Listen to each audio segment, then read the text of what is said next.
ಎಲ್ಲ ಒಂದು 9ನೇ ತರಗತಿ ವಿದ್ಯಾರ್ಥಿಗಳಿಗೆ ಟ್ರೂಸಿ KPCL ಚಾನಲ್ಗೆ ಸ್ವಾಗತ. ನಾನು ಚೇತನ್ CK.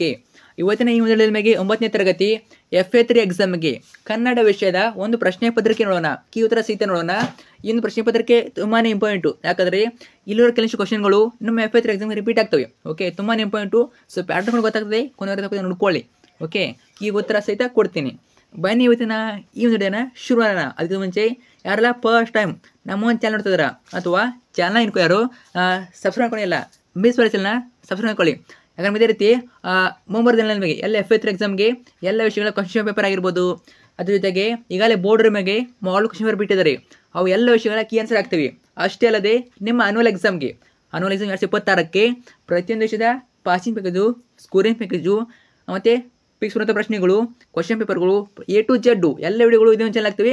ಓಕೆ, ಅವೆಲ್ಲ ಬೇಕು ಅಂತಂದರೆ ತಪ್ಪು ಚಾನಲ್ನ ಸಬ್ಸ್ಕ್ರೈಬ್ ಮಾಡ್ಕೊಳ್ಳಿ. ಕಡ್ಡಾಯ ಮಾಡ್ಕೊಂಡು ಇಲ್ಲಿ ಬಂದಿರೋ ಮಾಡ್ಕೊಂಡು ಹೋಗಿ, ನಿಮಗೆ 100% ಹೆಲ್ಪ್ ಆಗೇ ಆಗ್ತದೆ. ಮಾಡಿದ್ರಾ? ಜೊತೆಗೆ ವಿಡಿಯೋನ ಲೈಕ್ ಬಿಟ್ಟು ಫ್ರೆಂಡ್ಸ್ ಮಾಡಿ, ಒಂದು ಲೈಕ್ ಬಿಟ್ಟು ಎಲ್ಲ ಫ್ರೆಂಡ್ಸ್ಗೆ ಶೇರ್ ಮಾಡಿ, ಸ್ವಲ್ಪ ಕೂಡ ಹೆಲ್ಪ್ ಮಾಡಿ. ಓಕೆ, ಮಾಡಿದ್ರಾ? ಬನ್ನಿ ಇವತ್ತಿನ ಈ ಒಂದು ಡೇನ ಶುರು ಮಾಡೋಣ.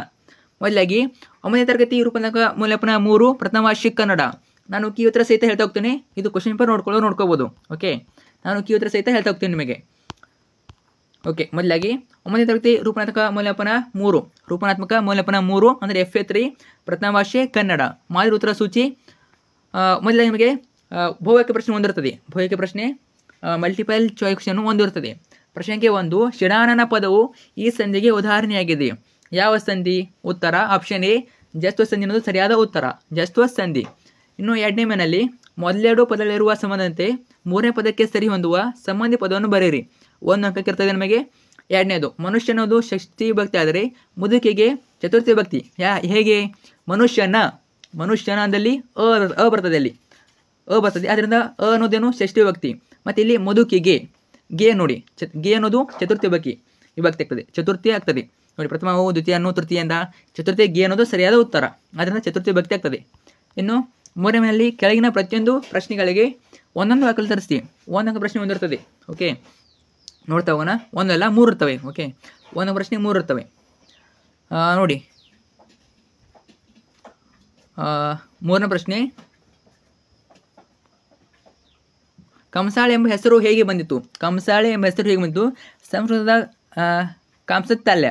ಕಾಂಸತ್ತಾಳ್ಯ ಪದ ತದ್ಭವ್ಯ ರೂಪವೇ ಕಂಸಾಳೆ ಆಗಿದೆ ನೋಡಿ. ಕಾಂಸತ್ತಾಳ್ಯ ಅಂತ ನೀವು ಬರೆದರೆ 1 ಅಂಕ ಬರ್ತದೆ. ಇನ್ನು 4ನೇ ಪ್ರಶ್ನೆ, ಯಕ್ಷಗಾನದ 3 ಶೈಲಿಗಳವು? 3 ಶೈಲಿಯವು ತೆಂಕುತಿಟ್ಟು, ಬಡಗುತಿಟ್ಟು ಮತ್ತು ಬಡಬಡಗುತಿಟ್ಟು. ತೆಂಕುತಿಟ್ಟು, ಬಡಗುತಿಟ್ಟು ಮತ್ತು ಬಡಬಡಗುತಿಟ್ಟು, ಈ 3 ಯಕ್ಷಗಾನದ 3 ಶೈಲಿಗಳು ಇರ್ತವೆ ನೋಡಿ. ಇನ್ನೊಂದು ಮಿಸ್ ಆಗಿ ತಂದ್ಕೋತೀನಿ ಪ್ರಶ್ನೆ. ಸೊ 2ನೇ ಮೇನು,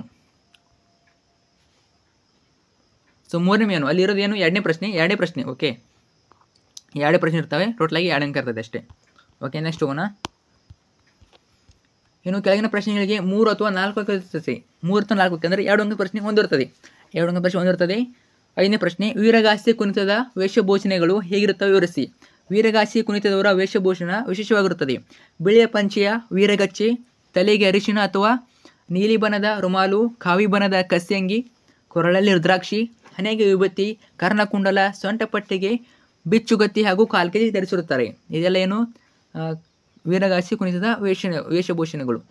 ಇನ್ನು 6ನೇ ಪ್ರಶ್ನೆ, ನನ್ನ ಹಾಸ್ಯ ಕವನದಲ್ಲಿ ಕವಯತ್ರಿಯ ಹಾಸ್ಯಗಳನ್ನು, ಏನು ಹಾಸ್ಯಗಳು ಇರ್ತವೆ ಮೇನ್ ಮನೆಗೆ ಹೇಳ್ತಾ ಹೋಗ್ತೀನಿ ನೋಡಿ. ನನ್ನ ಹಾಸ್ಯ ಕವನದಲ್ಲಿ ಕವಯತ್ರಿಯವರು ತಾವು ಬೆಳಕು ನೀಡುತ್ತಿರುವ ಬತ್ತಿ ಆಗಬೇಕು, ಮರವಾಗಿ ಪುಣ್ಯವಂತರಿಗೆ ನೆರಳಾಗಬೇಕು, ದಹಗೊಂಡವರ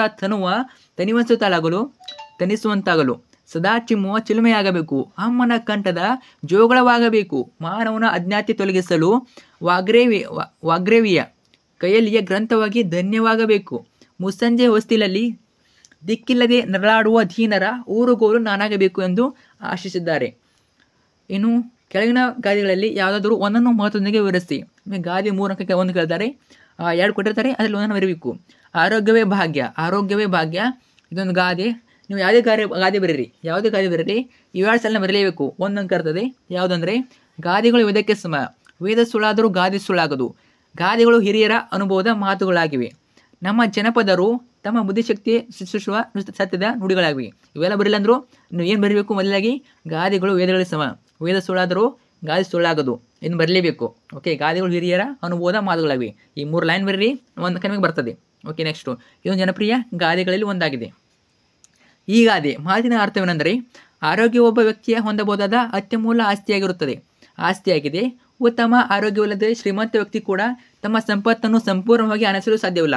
ಆರೋಗ್ಯಕರ ದೇಹ ಮತ್ತು ಮನಸ್ಸು ಸಂತೋಷದ ಉತ್ಪಾದಕ ಮತ್ತು ಜೀವನಕ್ಕೆ ಅಡಿಪಾಯವನ್ನು ಒದಗಿಸುತ್ತದೆ. ಜನರು ಆರೋಗ್ಯವಾಗಿದ್ದಾಗ ಅವರು ಕಷ್ಟಪಟ್ಟು ಕೆಲಸ ಮಾಡಿ ತಮ್ಮ ಗುರಿಗಳನ್ನು ಸಾಧಿಸಬಹುದು ಮತ್ತು ಸಮಾಜಕ್ಕೆ ತಮ್ಮದೇ ಆದ ಕೊಡುಗೆಗಳನ್ನು ನೀಡಬಹುದು. ಇದಕ್ಕೆ ವ್ಯತಿರಿಕ್ತವಾಗಿ ಆರೋಗ್ಯವೇ ಇರದಿದ್ದರೆ ಒಬ್ಬರ ಸಾಮರ್ಥ್ಯಗಳನ್ನು ಮಿತಿಗೊಳಿಸುತ್ತದೆ ಮತ್ತು ಆಗಾಗ ಒತ್ತಡ, ಸಂಕಟ ಮತ್ತು ಆರ್ಥಿಕ ಹೊರೆಗೆ ಕಾರಣವಾಗುತ್ತದೆ. ನಿಯಮಿತ ವ್ಯಾಯಾಮ, ಸಮತೋಲನ ಆಹಾರ ಮತ್ತು ಸಾಕಷ್ಟು ವಿಶ್ರಾಂತಿ ಮೂಲಕ ಉತ್ತಮ ಆರೋಗ್ಯವನ್ನು ಕಾಪಾಡಿಕೊಳ್ಳುವುದು ದೀರ್ಘಾವಧಿಯ ಯೋಗಕ್ಷೇಮಕ್ಕೆ ಅವಶ್ಯಕವಾಗಿದೆ. ಆದ್ದರಿಂದ ಆರೋಗ್ಯಕರವಾದ ಸಮುದಾಯವು ಸಮೃದ್ಧ ರಾಷ್ಟ್ರದ ಅಭಿವೃದ್ಧಿಗೆ ಕಾರಣವಾಗುತ್ತದೆ. ಎಲ್ಲರೂ ಆರೋಗ್ಯವನ್ನು ನಿರ್ಲಕ್ಷಿಸುವುದರಿಂದ ದುಬಾರಿ ವೈದ್ಯಕೀಯ ವೆಚ್ಚಗಳನ್ನು ಭರಿಸಬೇಕಾಗುತ್ತದೆ. ಆದ್ದರಿಂದ ನಮಗೆ ಭೌತಿಕ ಸಂಪತ್ತಿಗಿಂತ ಆರೋಗ್ಯಕ್ಕೆ ಹೆಚ್ಚಿನ ಆದ್ಯತೆ ನೀಡುವುದು ಮುಖ್ಯವಾಗಿದೆ. ದೇಹ ಮತ್ತು ಮನಸ್ಸಿನ ಅನಾರೋಗ್ಯದ ಸಮಸ್ಯೆಗಳಿಲ್ಲದೆ ಬದುಕುವ ಸಾಮರ್ಥ್ಯವೇ ನಿಜವಾದ ಸಂಪತ್ತು. ಆದ್ದರಿಂದ ಪ್ರತಿಯೊಬ್ಬರೂ ಆರೋಗ್ಯವನ್ನು ಕಾಪಾಡಿಕೊಳ್ಳಬೇಕು. ನಿಮ್ಮ ಭಾಷೆಯಲ್ಲೇ ಬರೀರಿ. ಓಕೆ, ನಿಮಗೆ ಏನು ಅರ್ಥ ಆಗಿದೆ ಆ ಒಂದು ಗಾದೆ ಬಗ್ಗೆ ಅದನ್ನು ಬರೀಬೋದು. ಕೊಡ್ತಾರೆ ಅಂಕಗಳನ್ನ, ಡೋಂಟ್ ವರಿ, ಬರೀರಿ ಚೆನ್ನಾಗಿ. ಅಥವಾ ಕ್ವಶನ್ನು, ಕೊಟ್ಟಿದ್ದು ತನಗೆ ಬಚ್ಚಿಟ್ಟಿದ್ದು ಫರರಿಗೆ. ನೋಡಿ, ಇದು ಕೂಡ ಸೇಮು. ಏನು ಸೇಮು? ಆ ಟೈಟಲ್ ಬರಲೇಬೇಕು. ಏನು ಟೈಟಲ್ ಹೇಳಿದ್ನಲ್ಲ ಹಾಗೆ, ಗಾದೆಗಳು ವೇದಕ್ಕೆ ಸಮ, ವೇದ ಸುಳ್ಳಾದರೂ ಗಾದೆ ಸುಳ್ಳಾಗದು, ಗಾದೆಗಳು ಹಿರಿಯರ ಅನುಭವದ ಮಾತುಗಳಾಗಿವೆ. ಇದಕ್ಕೆ ಒಂದು ಅಂಕ ಇರ್ತದೆ, ಚೆನ್ನಾಗಿ ನೋಡ್ಕೊಳ್ಳಿ. ಸೊ ಇನ್ನೂ ಕೂಡ ಕೊಟ್ಟಿದ್ದೀನಿ. ವಿಡಿಯೋನ ಪಾಸ್ ಮಾಡಿಟ್ಟು ಓದ್ಕೋಬೋದು, ಅಥವಾ ನಿಮಗೆ ಗೊತ್ತಿದ್ದರೆ ಗಾದೆ ಬಗ್ಗೆ ನೀವೇ ಸ್ವಂತನ ಬರೀರಿ. ಓಕೆ, ಇದನ್ನೇ ಬರೀಬೇಕಂತ ಏನಿಲ್ಲ. ನಿಮಗೆ ಏನು ಗೊತ್ತಿದ್ದು ಗಾದೆ ಬಗ್ಗೆ, ಈ ಒಂದು ಗಾದೆ ಬಗ್ಗೆ ಅದನ್ನು ಬರೀಬೋದು. 3 ಅಂಕ ಇರ್ತದೆ, ನೋಡ್ಕೊಂಡು ಕೊಡ್ತಾರೆ ಮಾರ್ಕ್ಸು. ಓಕೆ, ಕನಿಷ್ಠ ಅಂದ್ರೆ 2 ಅಂಕ ಕೊಡ್ತಾರೆ. ಪರ್ಫೆಕ್ಟಾಗಿ ಇದನ್ನೇ ಬರೆದ ನಿಮಗೆ 3 ಅಂಕ ಕೊಡ್ತಾರೆ. ಓಕೆ, ನೆಕ್ಸ್ಟು ಕೆಳಗಿನ ವಾಕ್ಯ ಅಥವಾ ಹೇಳಿಕೆಯಲ್ಲಿ ಸಂದರ್ಭ ಸ್ವಾರಸ್ಯ ನೋಡಿ. ಸಂದರ್ಭ ಒಂದು ಇರ್ತದೆ, ಇಂಪಾರ್ಟೆಂಟು, 3 ಅಂಕಗಳಿಗೆ. 8ನೇ ಪ್ರಶ್ನೆ ಇರ್ತದೆ, ನಿನ್ನ ಮಾತು ಯಾರು ತೆಗೆದು ಹಾಕತಾರಪ್ಪ ಬಸ್ಸನ್ನು. ಆಯ್ಕೆ ನೋಡಿ, ಆಯ್ಕೆ 1 ಅಂಕ ಇರ್ತದೆ ನಮಗೆ. ಈ ಮೇಲಿನ ವಾಕ್ಯವನ್ನು ಗಿರೀಶ್ ಕಾರ್ನಾಡ್ ಅವರು ಬರೆದಿರುವ ತಲೆತಂಡ ಎಂಬ ನಾಟಕದಿಂದ ಆಯ್ದು ಅಧಿಕಾರ ಎಂಬ ಪಠ್ಯಭಾಗದಿಂದ ಆಯ್ದುಕೊಳ್ಳಲಾಗಿದೆ. ಸಂದರ್ಭ ನೋಡಿ, ಬಸವಣ್ಣವರು ಗುಡ್ಡೆವನಿಗೆ ಆಕೆಯ ಸೊಸೆಯ ಬಗ್ಗೆ ಸಮಾಧಾನ ಮಾಡುತ್ತಾ, ನನ್ನ ಮಾತು ಕೇಳಂಗಿದ್ದರೆ ಒಂದು ಮಾತು ಹೇಳ್ತೀನಿ ಎಂದಾಗ ಗುಡ್ಡೆವ ಮೇಲ್ಕಂಡ ಮಾತನ್ನು ಹೇಳಿದರು. ಸ್ವಾರಸ್ಯ ನೋಡಿ, ಗುಡ್ಡೆವ ಮುದುಕಿಯ ಈ ಮಾತಿನಲ್ಲಿ ಬಸವಣ್ಣವರ ಬಗ್ಗೆ ಜನರು ಹೊಂದಿರೋ ಒಳ್ಳೆಯ ಅಭಿಪ್ರಾಯ, ಗೌರವ, ನಂಬಿಕೆ ಮತ್ತು ವಿಶ್ವಾಸ ಸ್ವಾರಸ್ಯಪೂರ್ಣವಾಗಿ ಮೂಡಿ ಬಂದಿದೆ. ನೆಕ್ಸ್ಟ್ ಒಂದು ಪದ್ಯವಾಗಿರ್ತದೆ ನಿಮಗೆ. 3 ಅಂಕಕ್ಕೆ ಒಂದು ಪದ್ಯವಾಗಿರ್ತದೆ, ಕೇಳ್ಬೋದು. ಬೀಸುವ ಇದೊಂದು ಪದ್ಯ ಕೇಳ್ಬೋದು, ನೋಡ್ಕೊಳ್ಳಿ, ಇಂಪಾರ್ಟೆಂಟು ನೋಡ್ಕೊಳ್ಳಿ. ನೆಕ್ಸ್ಟು ಕೆಳಗಿನ ಪದ್ಯ ಭಾಗವನ್ನು ಓದಿ ಅರ್ಥೈಸಿಕೊಂಡು ಮೌಲ್ಯಾಧಾರಿತ ಸಂರಚನೆ ಬರೀರಿ. ಒಂದೇನು ಕೊಟ್ಟಿರ್ತಾರೆ ನಿಮಗೆ, ಒಂದು ಪದ್ಯ ಭಾಗ ಕೊಟ್ಟಿರ್ತಾರೆ, ಅದನ್ನು ಸ್ವಾರಸ್ಯನ ಬರೀಬೇಕು. ಓಕೆ, 4 ಅಂಕ ಕೇಳ್ತಾರೆ, ನೋಡ್ಕೊಳ್ಳಿ. 15 ಇನ್ನೇ ಕೊಡ್ಬೋದು ಅಥವಾ ಬೇರೆ ಕೊಡ್ಬೋದು. ಒಟ್ಟಿನಲ್ಲಿ ಒಂದು ಕೊಡ್ತಾರೆ. ಬರೆಯುವತ್ನಾಗ ನೀವು ಆ ಒಂದು ಪದ್ಯ ಭಾಗವನ್ನು ಬರಿಬೇಕಾದ್ರೆ, ಉತ್ತರವನ್ನು ಬರಿಬೇಕಾದ್ರೆ ಈ ಪದ್ಯ ಭಾಗವನ್ನು